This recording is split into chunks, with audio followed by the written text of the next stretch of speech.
నిష్కారణ యుద్ధాలు ఒక ఉన్నత లక్ష్య సాధనకు సంకల్పించినవి కావు. అవి పక్షపాతపూరితమైనవి అవడం కద్దు. తాము విశ్వసించే భావజాలానికి మద్దతుగా చేసే యుద్ధాలవి. భారతీయ జనతా పార్టీకి ఇటువంటి నిష్కారణ యుద్ధాలు ప్రారంభించే ప్రవృత్తి బాగా ఉంది.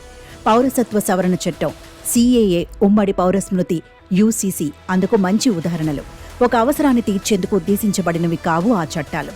హిందువులు, హిందూయేతర మతస్థుల మధ్య వైషమ్యాలు రెచ్చగొట్టడం, విభేదాలు సృష్టించే లక్ష్యంతో రాష్ట్రీయ స్వయం సేవక్ సంఘ్, భారతీయ జనతా పార్టీ ప్రభుత్వం ఆ చట్టాలకు ఎనలేని ప్రాధాన్యమిచ్చారు.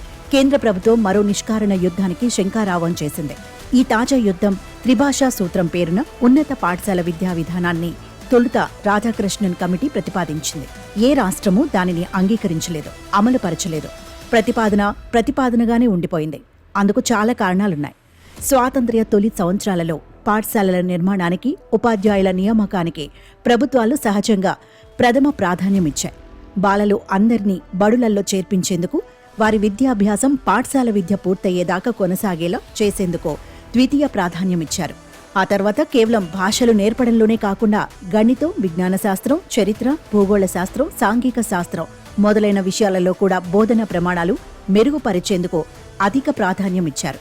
స్వాతంత్ర్యం వచ్చి 78 సంవత్సరాలైనా ఆ విద్యా కర్తవ్యాలు అసంపూర్ణంగా, అసఫలంగా మిగిలిపోలేదు. భాషా బోధన ఒక ప్రమాదకర అంశంగా పరిణమించింది. అందుకు కారణం విద్యా సంబంధితమైనది కాదు, రాజ్యాంగ అధికరణ 343 వల్ల ఆ సమస్య ఏర్పడింది.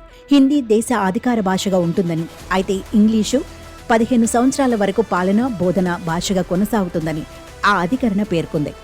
ఆ 15 సంవత్సరాల గడువు 1965లో ముగిసింది. ఆనాటి కేంద్ర ప్రభుత్వం అనాలోచితంగా జనవరి 26, 1965 నుంచి హిందీ ఏకైక అధికార భాష అవుతుందని ప్రకటించింది. హిందీయేతర భాషల వారు తక్షణమే తీవ్రంగా ప్రతిస్పందించారు, నిరసించారు, ఉద్యమించారు. హిందీ వ్యతిరేకత దావానలమైంది. తమిళనాడు బగ్గుమంది. ఒక ద్రావిడ పార్టీ అధికార కేతనం ఎగురవేసింది. హిందీయేతర భాషల వారు కోరుకున్నంత వరకు ఇంగ్లీష్ సహా అధికార భాషగా కొనసాగుతుందని దేశ ప్రజలకు జవహర్లాల్ నెహ్రూ హామీ ఇచ్చారు. 1965లో అధికార భాష సంక్షోభం ముమ్మరమైన దశలో ఇందిరాగాంధీ, అవును ఆమె ఒక్కరు మాత్రమే ధైర్యంగా, సాహసోపేతంగా హిందీ దురభిమానులను ధిక్కరించారు, విఘ్నతతో వ్యవహరించారు. దేశ ప్రజలకు తన తండ్రి నెహ్రూ ఇచ్చిన హామీని గుర్తు చేశారు. ఆ హామీకి కేంద్ర ప్రభుత్వం కట్టుబడి ఉంటుందని ఆమె భరోసా ఇచ్చారు.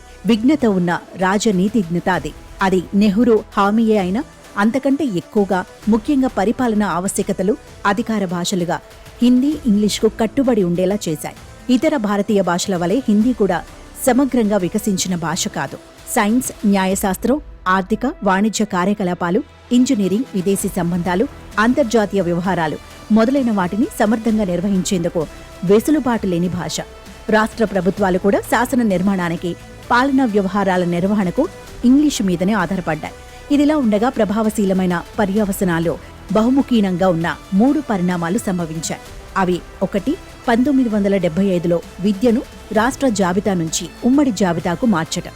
దీనివల్ల పాఠశాల విద్యకు సంబంధించినంత వరకు రాష్ట్రాల స్వతంత్ర ప్రతిపత్తికి తీవ్ర విఘాతం కలిగింది. 2, 1991లో మన దేశం ఆర్థిక సరళీకరణ, ప్రపంచీకరణ విధానాలను ఆమోదించి అనుసరించడం. దీనివల్ల ఇంగ్లీష్ భాష ప్రాబల్యాన్ని అంగీకరించడం అనివార్యమైంది. 3, మరిన్ని ఆంగ్ల మాధ్యమ పాఠశాలలను ఏర్పాటు చేయాలని తల్లిదండ్రులు డిమాండ్ చేయడం. ఈ డిమాండ్ మరింత అధికంగా ఇప్పటికీ కొనసాగుతూనే ఉంది.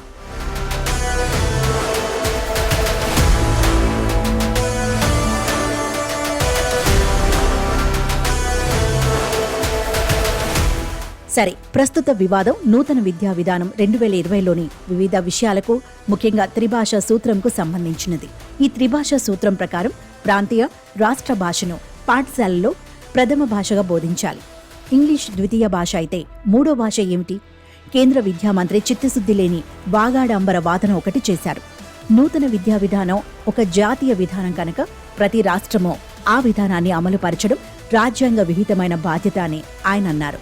అంతేకాకుండా పాఠశాల బాలలకు మూడో భాష కూడా బోధించాలని నూతన జాతీయ విద్యా విధానం నిర్దేశించిందని, అయితే ఆ మూడో భాష విధిగా హిందీ అని స్పష్టీకరించలేదని పేర్కొన్నారు. మరి తమిళనాడు జాతీయ విద్యా విధానాన్ని అమలు పరిచేందుకు, మూడో భాష బోధించేందుకు తమిళనాడు ఎందుకు వ్యతిరేకిస్తుందని ఆయన ప్రశ్నించారు. ఈ ప్రశ్నించడంలో ఆయన చాలా అమాయకత్వాన్ని అభినయించారు. ధర్మేంద్ర ప్రసాద్ ప్రశ్నకు సమాధానాలు స్పష్టమే. 1. నూతన విద్యా విధానం ప్రస్తుత కేంద్ర ప్రభుత్వ విధానం మాత్రమే, అది రాజ్యాంగ నిర్దేశితమైనది కాదు. 2. తమిళనాడులో ప్రభుత్వాలు మొదటి నుంచి అనుసరిస్తున్న విధానం ప్రభుత్వ పాఠశాలల్లో 2 భాషల బోధన.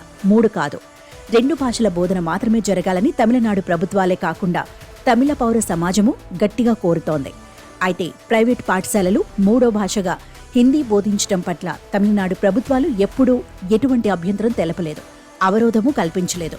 తమిళనాడులో సిబిఎస్ఈ, ఐసిఎస్ఈ, ఐబీకి అనుబంధంగా ఉన్న అన్ని పాఠశాలల్లోనూ 3వ భాషగా హిందీ బోధిస్తున్నారు.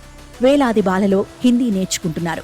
దక్షిణ భారత్ హిందీ ప్రచార సభ ఇత్యాది విద్యా సంస్థల ద్వారా లక్షలాది బాలలు హిందీ నేర్చుకోవడానికి తమిళనాడు ప్రభుత్వాలు ఏ విధంగానూ అడ్డుపడటం లేదు.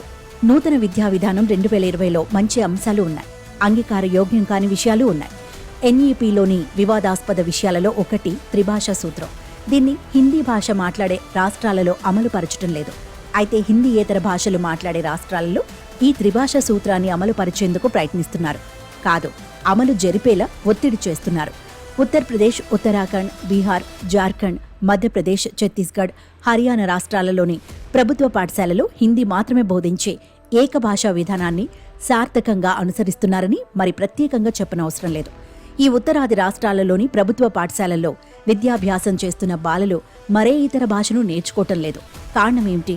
ఆంగ్లం బోధించే ఉపాధ్యాయులు కొద్దిమంది మాత్రమే ఉండగా హిందీయేతర భారతీయ భాషలను బోధించే ఉపాధ్యాయులు అసలు లేనేలేరని చెప్పడం సత్యదూరం కాదు. ప్రైవేట్ పాఠశాలలు సైతం సంతోషంగా ప్రభుత్వ పాఠశాలల్ని అనుసరిస్తున్నాయి, హిందీ భాషను మాత్రమే బోధిస్తున్నాయి. ఆంగ్ల భాష బోధిస్తున్న ప్రైవేట్ పాఠశాలలు ఉన్నప్పటికీ అవేవి బాలలకు 3వ భాషను నేర్పడం లేదు. 3వ భాష బోధిస్తున్న పాఠశాలలు లేకపోలేదు. ఆ 3వ భాష ప్రతి చోట నిశ్చయంగా సంస్కృతమే. పంజాబ్, గుజరాత్, మహారాష్ట్రలోని ప్రభుత్వ పాఠశాలల్లో 3వ భాషగా హిందీ బోధిస్తున్నారు. పంజాబీ, గుజరాతీ, మరాఠీ భాషలకు హిందీ సన్నిహిత బంధుత్వం ఉన్నదనే విషయం అందరికీ తెలిసిందే. సరే, ఈ విషయాలు అలా ఉంచితే ఆంగ్ల భాష బోధన ప్రమాణాలు చాలా అధ్వానంగా ఉన్నాయి. నాణ్యత పూర్తిగా కొరవడిన బోధనా పద్ధతులతో మన బాలలు ఆ అంతర్జాతీయ భాషను ప్రశస్తంగా నేర్చుకోవటం ఎలా సాధ్యమవుతుంది?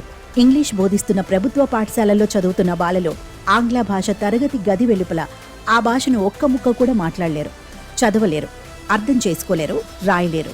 ఇదొక కఠోర సత్యం. తమిళనాడుతో సహా అన్ని రాష్ట్రాలకు ఈ సత్యం వర్తిస్తుంది. త్రిభాషా సూత్రాన్ని అంగీకరించి అమలు పరచాలని తమిళనాడు ప్రభుత్వాన్ని కేంద్ర విద్యాశాఖ మంత్రి ధర్మేంద్ర ప్రసాద్ సతాయిస్తున్నారు.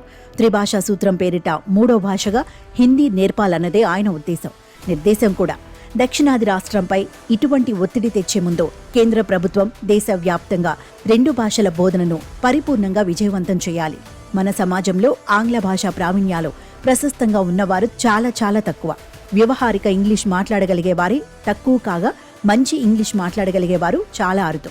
త్రిభాషా సూత్రం ప్రకారం 2వ భాషగా అంగీకృతమైన ఇంగ్లీష్ను ఉత్కృష్ట ప్రమాణాలతో బోధింపచేయటంలో ఘోరంగా విఫలమైన ప్రభుత్వం దేశవ్యాప్తంగా బాలలకు 3వ భాష నేర్పడంలో సంపూర్ణంగా సఫలమయ్యేందుకు ఎందుకు ఆరాటపడుతోంది?